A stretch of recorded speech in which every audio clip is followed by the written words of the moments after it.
Okay, and we're going to try and do some actual editing on a photo that's in a raw format and take a look at what we can do. So we're going to import, and we've got some pictures, two just kind of examples I loaded in here. Whoops. Here we go. So we've got these two pictures, Christine feeding a baby. So you can see we've got some very overexposed areas, we've got some very underexposed areas, and you know, what we want to be the primary focus of the image is kind of dark, and we've got this really light area that we want to take care of. So the first thing we're going to do is try and balance out the exposure a little bit. You can see here I was 1/160th of a second, aperture 3.2, ISO 160, and this was with that long lens that I was showing you yesterday. So I'm just going to bump the exposure up just a little bit, and this kind of takes in, you can see up here, the exposure. This is kind of the mid-tones, but what we also really want to do is bring down some of the really high-end, the whites and highlights. So let's take the whites down a tad. We'll take the highlights down also. And you see there that had a pretty drastic difference. I'll push that to about right there. At the same time, we want to bring kind of the shadows and dark areas up as well. So here, we're just going to push this to the right. All of a sudden, we're bringing out all that detail in the shadows. Now, one thing you want to keep an eye on is, okay, so shadows, we're talking about the shaded areas, the darker areas. Well, Christine also has dark hair. So if you watch that shadows, we don't want to make it look like she's got, you know, light brown hair, because that's not realistic. So what we may do is bump this a little bit. Nothing too drastic. I'll go to the adjustment brush. I'm going to choose, what were we working with there? We're going to do the shadows. So we're going to choose shadows. This would bump it by 65, that's a bit much. Let's just start with around 50. We'll make this brush a good size.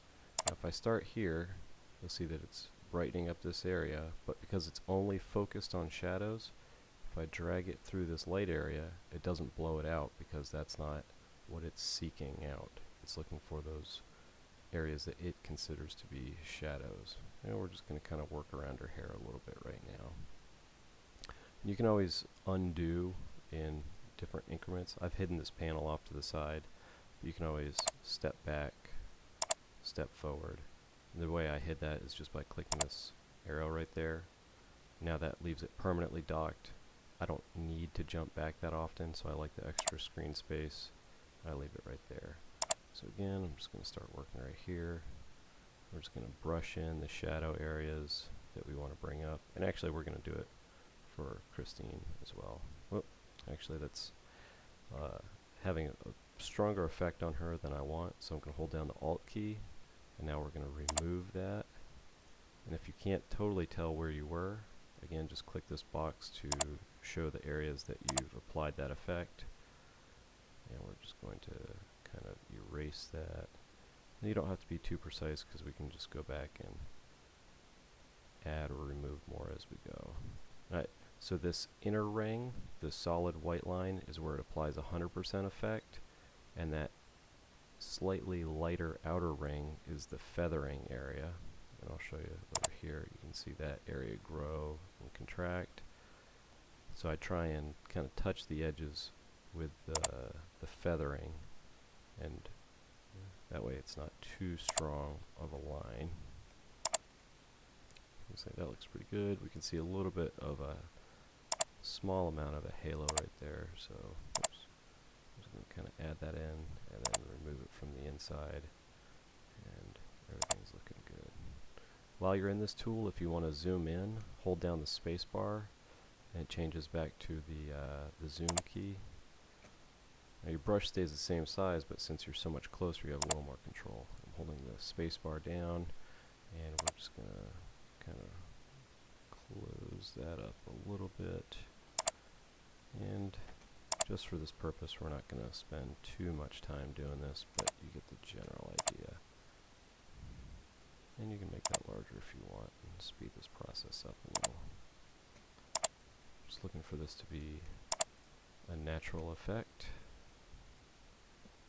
And you can see we got an inner hair again. So we're just going to try and take that out a little bit. You can refine this as much as you want. Okay, so now I think we have a pretty good effect going on there. We'll hit done, so we're out of the adjustment brush now. And if you remember, we can do a side-by-side view, how that looked before and after. The shortcut key is Y, so that's what I'm going to press. And here's what it looked like before and after. If you press this key, it'll switch which side you're looking at. So you can see we've already had a pretty good improvement right there. So I mentioned it before, I kind of like a little bit of extra contrast. So I'm just pressing the up key. We're going to add a little bit more punch to it. Still, she's looking a little bit dark on this side. I kind of want to even this out a little bit. So I'm going to go back to the adjustment brush, and I'm going to create a new, well, already on a new adjustment brush. I'm going to work with the shadows, but not quite as intensely. Let me put that at 25 or so. And we're just going to lighten this up just a little bit. That way we're not working in total darkness on the right side of her body. Everybody's happy. Nobody's in the dark. And once you kind of have that painted on, again, you can see right where I got it. A light spot. Okay. You can see how drastically you can make those changes just by working that slider. I want to step back. Control Z is undo, but if you just want to jump back in the editing history, you can just click back. And you don't have to click back one at a time. You can jump back several, jump forward. If you use the Control Z, it undoes it and takes it out of your history, so I recommend using the history option to jump forward or backwards if that's what you prefer. I mentioned it before, I usually like to bump the clarity up to 10, vibrance up to 5. And we're just going to scroll down. You can individually change the tone curve. This isn't something I typically do. If anything, I'll try a couple of presets here. Medium contrast adds a pretty good amount of punch to it. In this case, it really darkened this area. I'm going to undo that effect. That's something you can play with or read more about on your own time. There are a lot of options here. Actually, some are pretty interesting. You can change the hue, saturation, or luminance, and if you want, you can individually slide these sliders, or if you want, you can say click on here. It gives you a little sampling tool. And so press and hold right here, and then drag up or down as indicated by the up and down arrows. And keep your eye on the sliders here, and also what effect it's having on the image. So if I'm going to click and hold, you can see it's already highlighted the bluish area. I'm going to drag that down, and you can see it's desaturating the blue in her shirt, and it desaturate any other blue that's in the image as well. I'm sliding it back up, and we're getting a lot more pop to it. We're going to undo that. Now if we chose something that there's maybe not so unique of a single color, for instance right here, you can see it's highlighted the orange over in the saturation panel. We're going to drag it down. You also see it's affecting the yellow, and it's doing that proportionately.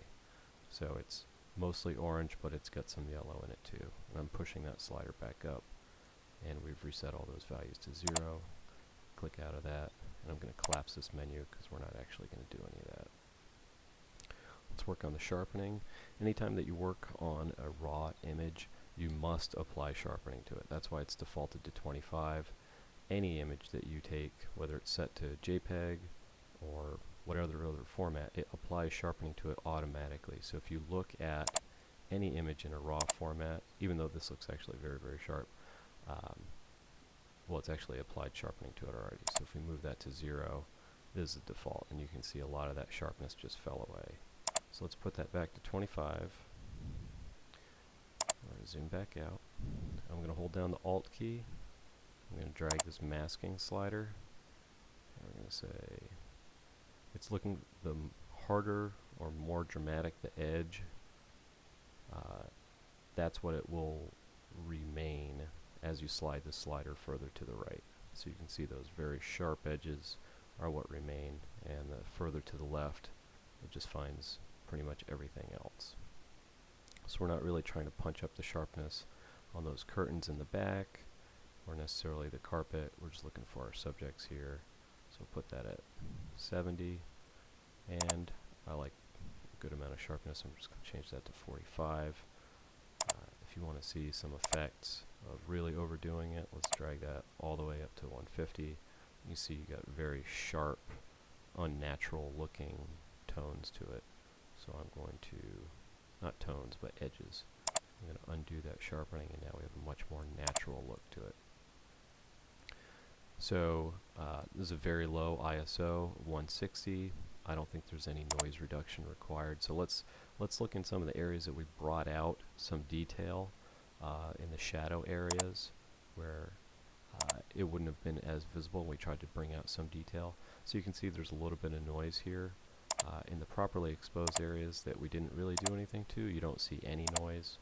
But again, you're kind of taxing the image a little bit when you really try to lighten or darken an area. More lighten than darken. So I'm just going to, again, you can drag it, you can type a value, or you can hover over it and just press the up key a couple of times. 30 is probably too much. Let's leave it at 20. Kind of smooth things out quite a bit. I'm going to press the Y button and see how that looked beforehand. And actually it was so dark you wouldn't be able to see the difference anyway. But it looks better now, and when you're looking at it at this level, you're not going to see a difference anyway.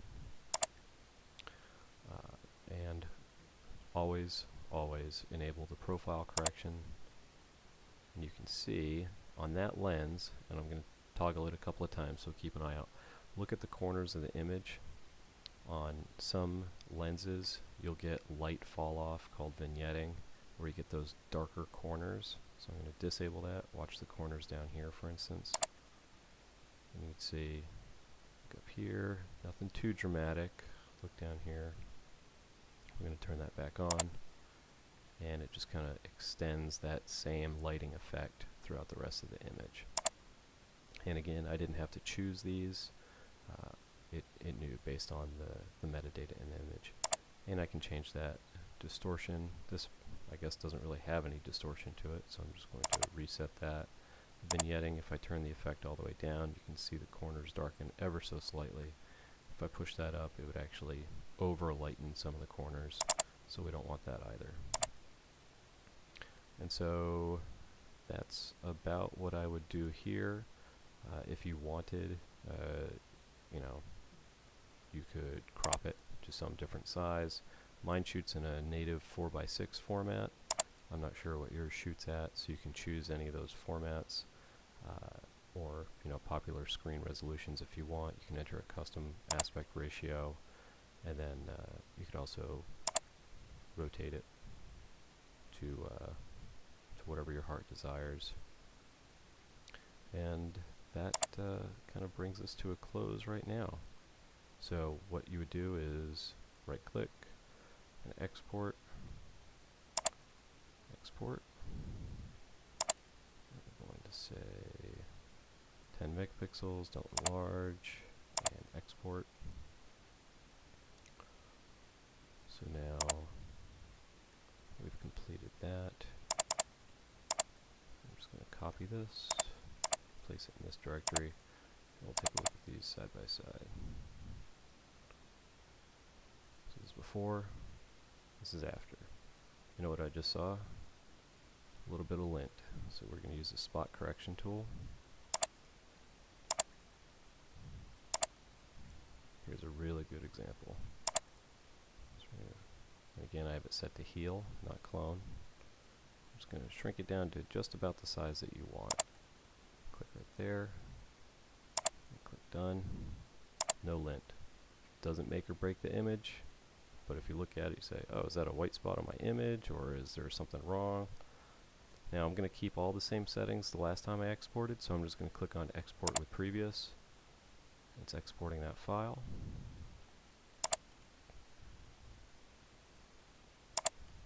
So we're going to bring this back, and it would have overwritten that file had it stayed there. And I'm just going to move it to this directory and overwrite it. So let's see what we have here. So there we go. No more lint. Looks good.